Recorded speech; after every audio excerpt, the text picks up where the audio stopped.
Senator Feinstein, thanks for taking the time to join us today. Happy to do it. In last night's presidential debate, they talked about military budget cuts. Here in San Diego, major cuts to our military could hurt us, as 1 in 5 jobs are directly or indirectly rely on federal spending. What is your stand on future military spending? Well, let me speak to it this way. If sequester goes through, California is the big loser. It's estimated we would lose 220,000 jobs, of which 137,000 are military. George Mason University has done this study. We have that study and we can make it available if you'd like to see it. Having said that, there is no question but that San Diego is a city that's hurt, and I'm aware of this, and that's why I think sequester is a terrible idea, and we have to prevent it, and we have to prevent MEDAC's cuts. And so what I've proposed is that we keep the tax cuts under $250,000. The first $250,000 of somebody's income has the tax cuts. Above that, it does not have the tax cuts. We embrace the formula of Bowles-Simpson, which is the long-term deficit reduction plan combined with tax reform. And we do 1/2 of sequester. That changes what is a $109 billion cut across the board into a $55 billion cut. But we don't do it by MEDACs, we do it by scalpel. And that would give each of the appropriation committees the opportunity to look at your portfolio. If the Defense Committee would look at this, they would have an amount they would cut, and they would use discretion in how to cut it. And I think that's the best option there. All right. In these definitive cuts, you were saying use a scalpel instead. How would you be able to maintain Medicare and Social Security while staying within those budget cuts? Well, Medicare and Social Security are not part of sequester. This is one of the things that was part of the agreement made earlier in the year, which I think needs to be looked at. I mean, I think for the purpose of sequester, it's fine. For the purpose of Bowles-Simpson is long-term. You can make adjustments to programs without affecting people now on the program. For example, you can, it's not a lot, but it's something, you can increase the age a month, a year for Medicare, which doesn't affect anybody presently on Medicare, most likely. The San Onofre nuclear generating station has been offline. You're well aware of this since January due to a small radiation leak. Southern California Edison wants to restart it, at least one unit, on lower power. Do you have any concerns about restarting that one reactor unit? I have followed this as closely as I can. I've been there twice. I've met with all of the staff. I've met with the Nuclear Regulatory Commission's members. I've met with the head of the commission. I've met with the CEO of the company, Ted Craver, who has kept me really up to date. What Southern California Edison is asking to do is start up the one reactor at 70% for 5 months, and then shut it down and evaluate those few dents or ruptures in the steam generator that have been plugged. This is really up to the Nuclear Regulatory Commission.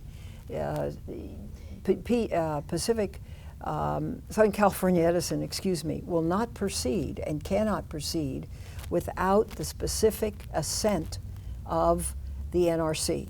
And the NRC up to this point has not given that assent. And from a statement, you've been in close contact with them throughout this process since January through the testing, and you're relying on, yes. on those yes. correspondence. Yeah, I have a lot of concern about these steam generators. They were faulty to begin with, and I think there is a big liability issue with the manufacturer. That doesn't solve the problem, however, and the problem is really a technical one, and that is whether plugging works, and that has to be decided by the Nuclear Regulatory Commission. I do not believe that the Commission would make a judgment that did not have safety at its first and only priority. Okay. Moving on to another issue about San Diego's future, there are 6,000 farms in San Diego County, which surprises a lot of people. Yes, I know. So some would say that water is one of the most important issues we face in our future. Your opponent, Elizabeth Emken, says there's too many state regulations for fair water distribution.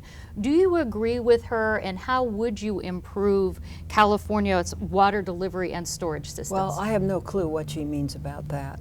But I can tell you what I have been trying to do. I've tried to work very closely with many entities, including San Diego, including the farm community, including the big deliverers of water like the Metropolitan Water District.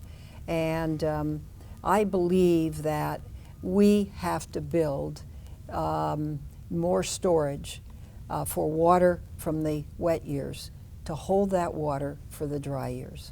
California is becoming a drier state. It's just fact. Rain is less frequent. Snowpack is estimated to disappear by the end of the century. It is vital that we be able to hold water.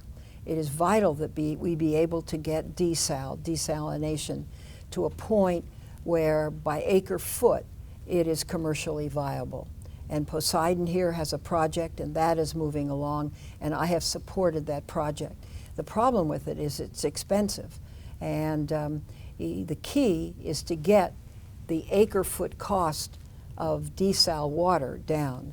Another thing we have been working on is the ability to transfer water, to move water around, which is the prudent thing to do.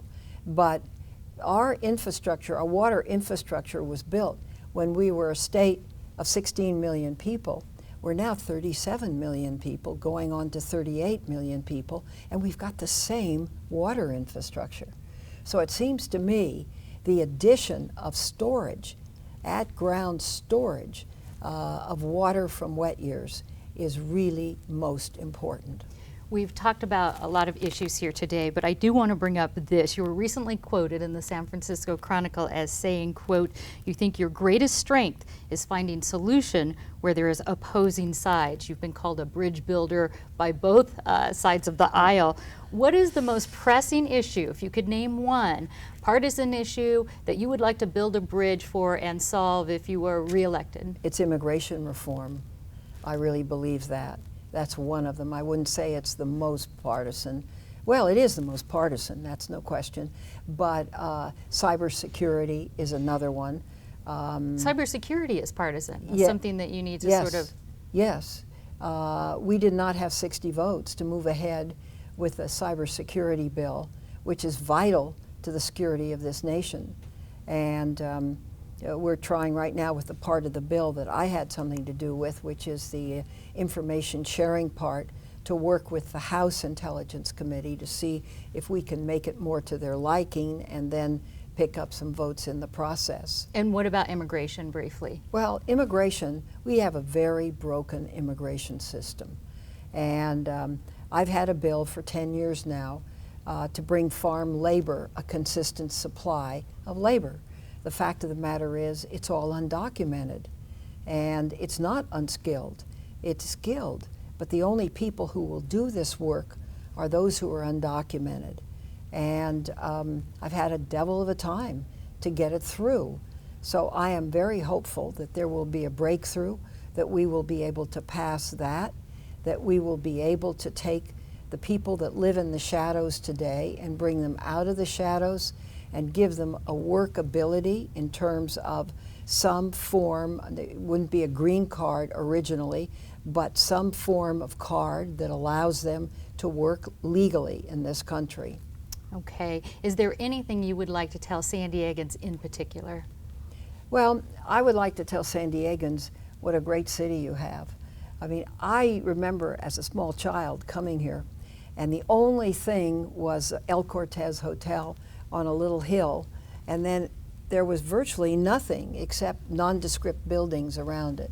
It is now turning into quite a beautiful metropolis. I think your wharf, I think the ships, I think the Navy ship that's been converted to be used, you know, for public, with a restaurant and tours. I think the ballpark is beautifully sited. I think your convention center, your downtown is built up. I think it's got some of the best architecture in the state. So I'm very jealous because I'm a San Franciscan, and I've always thought San Francisco was graced by God with the most beauty, but San Francisco needs some work. And I think, you know, San Diego is really, and the other thing here is people are sitting down and are compromising and are negotiating, and groups are coming together to solve problems. All right, Senator Dianne Feinstein, thanks again. Oh, you're welcome. Thanks so much. Thank you.